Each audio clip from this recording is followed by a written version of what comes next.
இயேசு கிறிஸ்து நாமத்தில் உங்கள் யாவருக்கும் அன்பின் வாழ்த்துக்கள். ஆண்டவராகிய தேவன் தொடர்ந்து நம்மை ஆசீர்வதிப்பார். மீண்டுமா இன்னொரு எபிசோடாக இயேசுவோடு பேசும் நிகழ்ச்சியில் உங்களை சந்திப்பதில் மிகுந்த மகிழ்ச்சியாக இருக்கிறான். கர்த்தர் நம்மை ஆசீர்வதித்து நம்மை பாதுகாக்கிற தேவனாக இருக்கிறார். இன்றைக்கு ஒரு பகுதியை நம்ம வேதத்திலேருந்து வாசிக்க போகிறோம், பார்க்க போகிறோம். உபாகமத்தின் புத்தகம் 28ஆம் அதிகாரத்தில் ஆண்டுடைய வார்த்தை நாம் எப்படியா வாசிக்க போகிறோம். தேவன் நமக்கு உதவி செய்கிறவராக இருக்கிறார். தி புக் ஆஃப் டியூட்ரானமி, உபாகமத்தின் புத்தகம் 26ஆம் அதிகாரத்தில் ஒரு குறிப்பிட்ட வசனத்தை நம்ம வாசிக்க போகிறோம். 19வது வசனத்தை நம்ம வாசித்து தியானிக்கும். The book of Deuteronomy chapter 26 verses 18. ஆகையினால இந்த வசனங்கள் பார்க்கும்போது நமக்கு பெரிய ஒரு ஆசீர்வாதமான ஒரு வார்த்தைகள் இங்கே அழகாய் சொல்லப்படுகிறது. கடைசி வசனமாகிய இந்த 19ஆம் வசனம், நான் உண்டு பண்ணின எல்லா ஜாதிகளை பார்க்கிலும் புகழ்ச்சியிலும் கீர்த்தியிலும் மகிமையிலும் உன்னை சிறந்திருக்கும்படி செய்வேன் என்று நான் சொன்னபடியே நீ உன் தேவனாகிய கர்த்தரை பரிசுத்த ஜாதிகளாக இருப்பாய் என்று அவர் இன்று உனக்கு சொல்லுகிறார் என்றார் சொல்லி வசனத்தில் நம்ம வாசிக்கிறோம். ஆகையினால ஆண்டவர் சொல்கிற ஒரு காரியங்கள் என்னவென்றால், தேவன் உண்டு பண்ணின எல்லா ஜாதிகள் எல்லா ஜனங்களை பார்க்கிலும் புகழ்ச்சியிலும் கீர்த்தியிலும் மகிமையிலும் உன்னை சிறந்திருக்கும்படி பாருங்கள். புகழ்ச்சி, கீர்த்தி, மகிமை. புகழ்ச்சி, கீர்த்தி, மகிமை. And it says in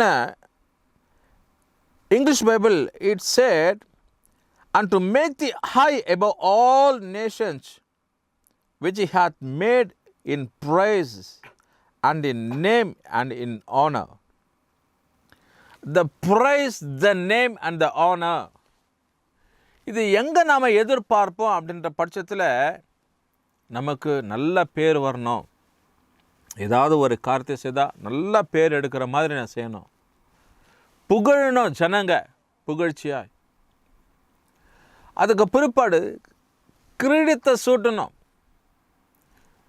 ஆசீர்வதிப்பது கீர்த்தியும் புகழ்ச்சி மாதிரி, கீர்த்தியாயிரு நல்லாயிருன்னு சொல்லி ஆசீர்வாதம். அப்படி போல் ஜனங்களுடைய எதிர்பார்ப்பு, ஜனங்கள் என்ன பண்ணுவாங்க, மற்றவங்க ஏதாவது நம்ம செயல்படும் போது அதை தான் ஜனங்கள் நம்மிடத்தில், மனுஷரிடத்துலையோ மற்றவங்க இடத்துலையோ ஒரு பெற்றோரிடத்துலையோ மூத்தவரிடத்தில் எதிர்பார்க்கிறது.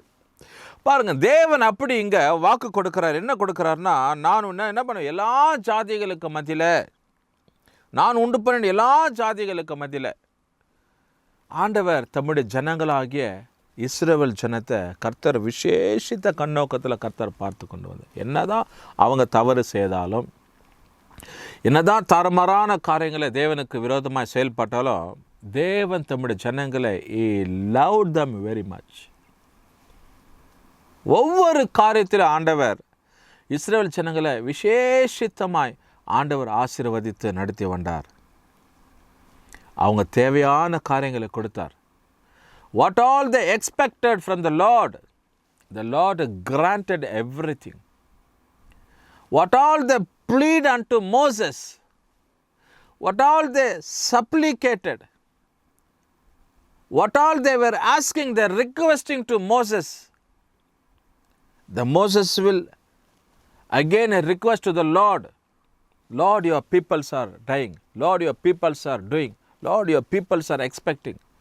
Whatever Moses speak to the Lord will grant everything. அப்படி போல தேவன் இஸ்ரவேல் ஜனங்களுக்காக, தம்முடைய ஜனங்களுக்காக எல்லாவற்றையும் அவர் செயல்பட்ட. இப்போ ஆண்டவர் சொல்கிறாரு, நான் புகழ்ச்சியிலும் கீர்த்தியிலும் மேன்மையிலும் மகிமையிலும் உன்னை என்ன பண்ண சிறந்திருக்கும்படி செய்வேன். அப்படி இந்த கால நேரத்தில் ஆண்டவர் ஒரு வார்த்தையை உங்களுக்கு தருவாரனால், உங்கள் வேலை ஸ்தலத்தில், நீ படிக்கிற இடத்துல, நீ போகிற காரியங்களை, கைட்டு செய்கிற எல்லா காரியங்களிலும் ஆண்டவர் உன்னை என்ன பண்ணுவாரா, கீர்த்தியும் புகழ்ச்சியுமாய் வைப்பார். தேவ ஜனமே, இது வரைக்கும் என் வாழ்க்கையில் நான் மேன்மை நான் கண்டதே இல்லை, யாரும் எனக்கு உயர்வான ஒரு காரியத்தை கொண்டு போனதில்லைன்னு சொல்கிறீங்களா? இல்லை, தேவன் இன்றைக்கு ஒரு காரியத்தை உங்களுக்கு நியாயமாக செய்வார். என்னென்னா, உன்னை ஆசீர்வதிப்பார், கீர்த்தியும் புகழ்ச்சியுமாக வைப்பார். நீ செய்கிற எல்லா காரியங்களையும் ஆண்டவர் மற்ற ஜனங்களுக்கு மத்தியில், மற்றவங்களுக்கு மத்தியில் கர்த்தர் கட்டாயம் உயர்த்துகிற தேவனாக இருக்கிறார். தேவனுடைய திட்டம், தேவனுடைய தயவு, ஆண்டவர் தம்முடைய பிள்ளைகளை ஒரு நாளும் ஒரு போதும் ஆண்டவர் கைவிட்டு ஆண்டவர் தம்முடைய ஜனங்களை பின்தங்க வைத்ததான சரித்திரம் கிடையவே கிடையாது. ஆண்டவர் வாக்கு கொடுத்தது தான். நான் உன்னை உயர்த்துவேன்னு சொன்னால் உயர்த்துவேன், உன்னை கீர்த்தியும் புகழ்ச்சியமாக வைப்பேன், உனக்கு மகிமையான காரியங்களை செயல்படுத்துவேன் அப்படின்னு சொன்னால் கட்டாயம் ஆண்டவராக தேவன் செயல்படுத்தார். சிறந்திருக்கும்படி செய்வேன் என்று நான் சொன்னபடியே நீ உன் தேவனாகிய கர்த்தரன், எனக்கு பரிசுத்த ஜனமாயிருக்கிறார் என்று உனக்கு சொல்கிறேன் என்றார். எனக்கு அருமையான தேவ ஜனமே, ஆண்டவர் தம்முடைய ஜனங்களை எப்போதும் பரிசுத்த கண்ணோட்டத்தை தான் பார்ப்பார். ஆண்டவர் தம்முடைய ஜனங்கள் எல்லாவற்றிலும் உயர்வதான ஒரு ஸ்தானத்தில் தான் பார்ப்பார். கர்த்தருடைய ஜனங்களிடத்தில் ஆண்டவர் எப்போதும் பேசிக்கொண்டே இருப்பார்.